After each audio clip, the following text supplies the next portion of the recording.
ऐसी वैसी कथा भगवान की नहीं। और दूसरी बात बता दो कि जब चार कृपाएं इकट्ठा होती हैं, चार कृपाएं इकट्ठा होती हैं, तो यह भगवान की कथा आपको श्रवण करने का, आने का अवसर प्राप्त होता है। चार कृपाएं क्या है भाई? ये चार कृपा है महाराज। पहली कृपा है ग्रंथ कृपा, यह पोथी की कृपा। जरा कल्पना करिएगा, यह पोथी नहीं लिखी होती अगर गोस्वामी तुलसीदास जी ने, वाल्मीकि जी ने रामायण नहीं लिखी होती, श्री वेद व्यास जी ने श्रीमद् भागवत महापुराण की रचना नहीं की होती, तो किस पोथी की कथा होती भाई? तो पहली कृपा है ग्रंथ कृपा।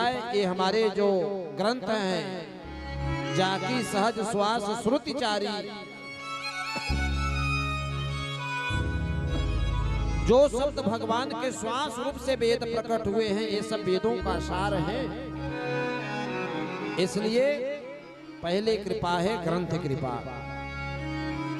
और दूसरी कृपा है संत कृपा। यह पोथी रहे, इस पोथी को पढ़ करके इसकी अच्छी बातें समाज के पटल पर लाने वाला कोई न हो, विद्वत समाज न हो, संत समाज न हो, तो भी यह पोथी हमारे आपके घरों में कपड़े में बांध के बहुत लोगों के घर में रखी हुई है। हो सकता है आप सबके घर में कपड़े में बांध करके रखी हो। इसलिए दूसरी कृपा है संत कृपा, और तीसरी कृपा जो है हमारे संत चरण कहते हैं कि तीसरी कृपा आप कृपा है। ये आप माने ये पोथी भी रहे, संत भी रहे, और श्रवण करने वाला कोई न रहे, सहयोग करने वाला कोई न रहे, तो भी अपने पास का पैसा लगा करके कोई कथा सुनाने वाला नहीं है। थोड़ा थोड़ा अगर सब लोग पूरा गांव सहयोग कर देता है तो बहुत विशाल कार्यक्रम हो जाता है। इसलिए आप सबकी भी कृपा इसमें बड़ी आवश्यक है।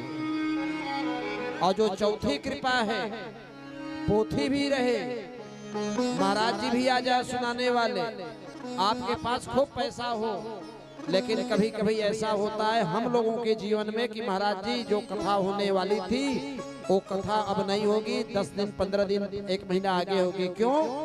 गांव में ऐसी ऐसी घटना घट गई। ऐसा हमारे साथ भी हुआ है। क्यों? क्योंकि भगवान की कृपा नहीं बन पाई। गोस्वामी जी मानस में लिख रहे हैं,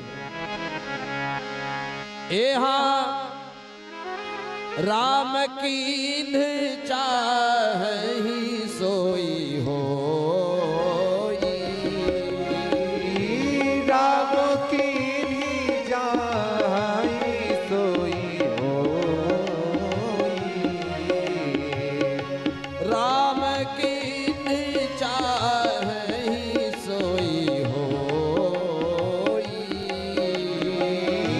राम कीन्ह चाहि सोई हो,